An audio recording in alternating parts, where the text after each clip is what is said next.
ছোটতে যখন আমরা বাঁকুড়া থেকে আসতাম তখন সাঁতরাগাছি এই প্রান্ত থেকে ওই প্রান্তে যেতে আমাদের রেল করে যেতে হতো, ভালো রকম করে ওভারব্রিজ ছিল না।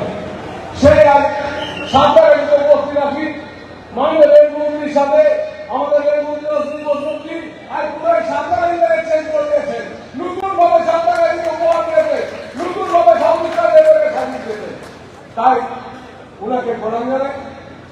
খুব আনন্দিত, কারণ মাননীয় রেলমন্ত্রী আমাদের আজকে বিশেষ উপহার দিচ্ছেন। সেই উপহার হল আমার বিষ্ণুপুর লোকসভা, বর্ধমান পূর্ব লোকসভা এবং বাঁকুড়ার মানুষজন এইদিকে কেউ ট্রেন করে হাওড়া আসতে পারতেন না। আজকে আমরা ওখানে বিষ্ণুপুর লোকসভা ইন্দাস হোক বা পাঁচপোষায় হোক বা সোনামুখী হোক বা বাঁকুড়ায় চেপে আজকে গরিব মানুষরা, পীড়িত মানুষরা আজকে সরাসরি হাওড়া আসবেন।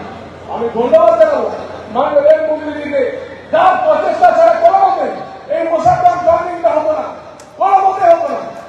মোশাররফকে সাউথ ইস্টার্ন রেলওয়ে এবং ইস্টার্ন রেলওয়েতে জয়েনিং মাননীয় রেলমন্ত্রীকে যখন আমি বলেছিলাম 2020 সালে, স্যার আমাদের বড় দুঃখের রেল বলা হয়, এই রেলটিকে আপনি জয়েন করে দিন, তাহলে আমরা এই জঙ্গলমহলের মানুষ অনেক উপকার পাবো।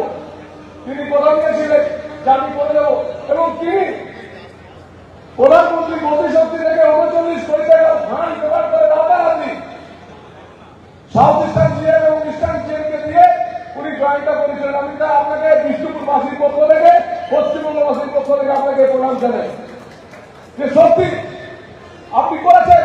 আমরা কখনো ভাবতে পারিনি যে আমরা হাওড়ার নিচ দিয়ে, গঙ্গার নিচ দিয়ে আমরা মেট্রো ব্যবহার করবো, কিন্তু নরেন্দ্র মোদীর সরকার, এই এনডিএ সরকার এবং আপনার নেতৃত্বে আজকে ইস্ট ওয়েস্ট মেট্রো প্রকল্পে আমরা গঙ্গার নিচ দিয়ে যাচ্ছি। হাওড়া থেকে আমরা ধর্মতলা এই মেট্রো নিচ দিয়ে যাবো।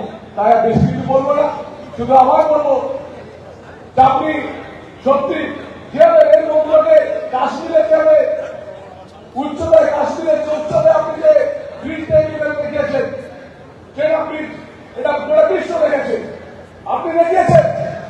প্রত্যেক জায়গায় রেলের যেভাবে সুন্দর ইলেকট্রিকের কাজ হচ্ছে, প্রত্যেকটা স্টেশনে দেখা যাচ্ছে, আপনি দেখিয়েছেন। তাই আপনাকে ধন্যবাদ।